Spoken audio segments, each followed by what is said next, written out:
Gelombang kedatangan pengungsi Rohingya yang terjadi di Aceh sejak beberapa bulan belakang ternyata menimbulkan permasalahan baru.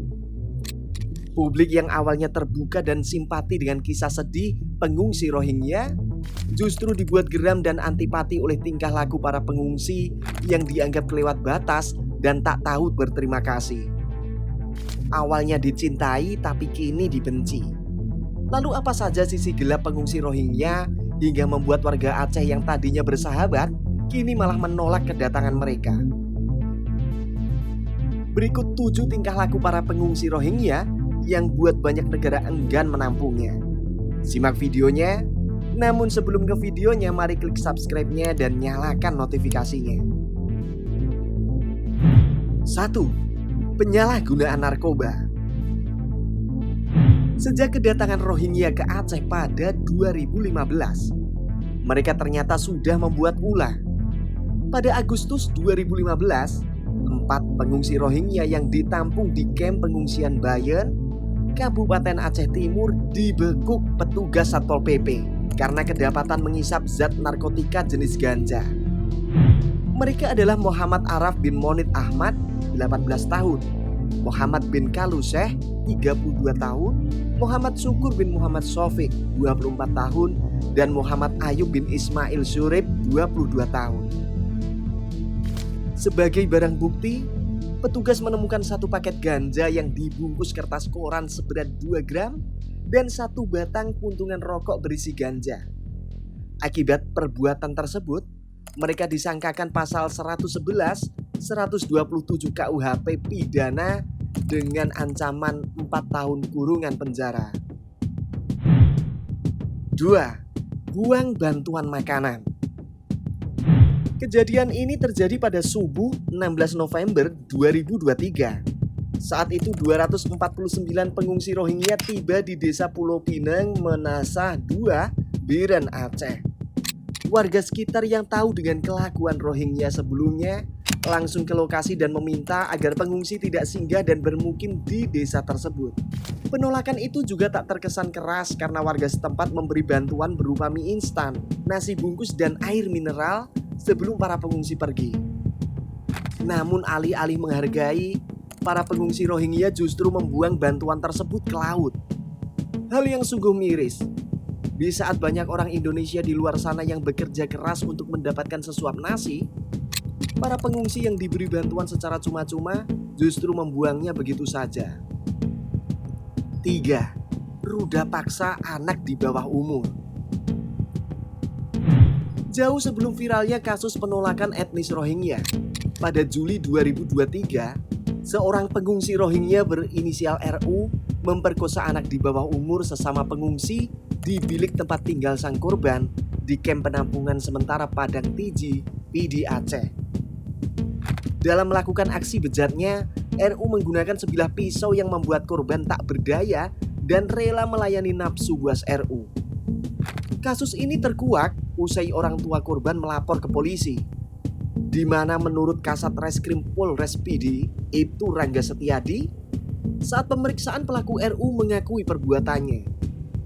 Tak diketahui apakah kasus ini berakhir secara hukum atau kekeluargaan. Yang jelas, tindakan tersebut sangat tidak pantas, apalagi terjadi pada anak di bawah umur yang pasti akan meninggalkan trauma di kemudian hari. 4. Semena-mena di tanah orang. Ada istilah di mana bumi dipijak, disitulah langit dijunjung. Namun pepatah tersebut rupanya tidak diterapkan dalam kehidupan sebagian pengungsi Rohingya di Aceh. Menurut Kabid Humas Polda Aceh Kombes Joko Krisdianto, salah satu alasan kenapa warga Aceh menolak kedatangan pengungsi Rohingya karena mereka berperilaku kurang baik. Salah satu contohnya kerap mencuri buah kelapa milik warga. Lebih lanjut, Kapolres Lok Sumawe, AKBP Hengki Ismanto membeberkan fakta bahwa para pengungsi Rohingya juga tidak mengindahkan adat serta syariat Islam yang selama ini menjadi hal penting di wilayah Aceh.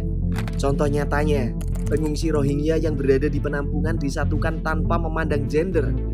Hal itu jelas berbeda dengan adat masyarakat Aceh yang menganggap bercampurnya pria dan wanita dalam satu tempat adalah hal yang menyalahi syariat Islam. 5. Tak puas dengan bantuan. Dalam sebuah video yang viral beberapa waktu lalu, terlihat seorang pria pengungsi Rohingya berbaju putih hitam yang sedang makan dan direkam oleh seorang yang mencoba berkomunikasi dengan bahasa Indonesia.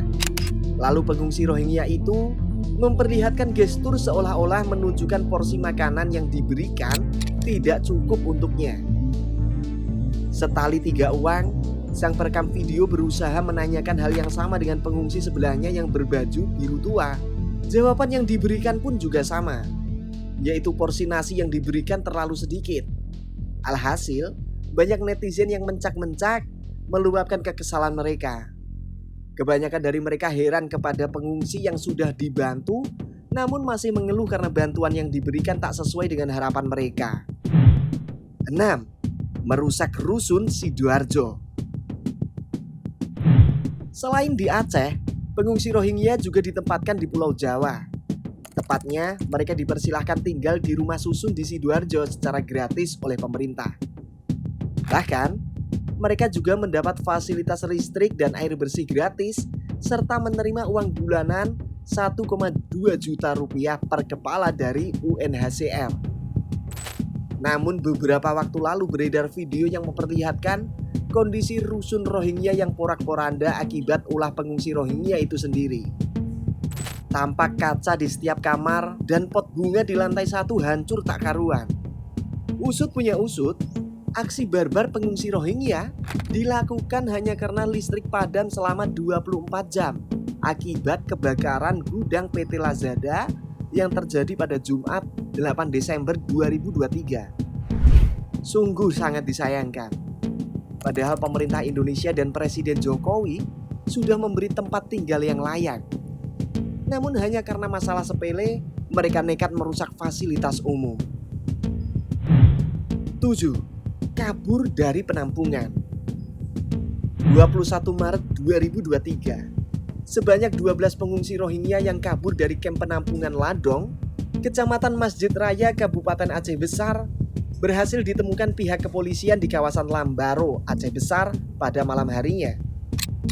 Kala itu, para pengungsi hendak bersiap untuk naik ke angkutan penumpang menuju Medan, Sumatera Utara. Dari sana, mereka direncanakan untuk pergi ke Malaysia. Selain ke-12 pengungsi, polisi juga menangkap sopir mobil dan agen bernama Muhammad Ali Moh Sarif yang diduga menjadi koordinator kepergian pengungsi Rohingya dari satu negara ke negara lain, di mana menurut beberapa pihak agen tersebut memanfaatkan para pengungsi dengan meminta uang sekian juta rupiah, atau dengan kata lain, pengungsi Rohingya menjadi korban perdagangan manusia. Bahkan baru-baru ini seorang agen yang berasal dari etnis Rohingya berinisial MA oleh kepolisian Aceh ditetapkan sebagai tersangka kasus penyelundupan orang karena diduga mengkoordinasikan perjalanan ratusan pengungsi Rohingya menuju Indonesia. Menurut pengakuan MA, ia mengirim 130 pengungsi ke Aceh Besar pada 10 Desember 2023 dengan rincian satu orang membayar sekitar 100.000 hingga 150.000 taka Bangladesh atau setara dengan 14 juta hingga 16 juta rupiah. Masalah seperti ini harus diselesaikan secara hukum. Apalagi Presiden Jokowi berjanji akan menindak tegas pelaku perdagangan orang, terlebih di kasus pengungsi Rohingya.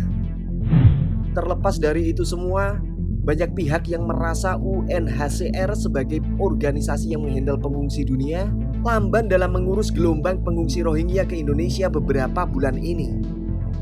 Kalau kasus ini terus berlanjut, bukan tidak mungkin Jokowi dan DPR akan membubarkan organisasi UNHCR di Indonesia. Kira-kira bagaimana menurut kalian, guys? Jangan lupa tulis pendapat kalian di kolom komentar ya. And see you next video. Bye-bye.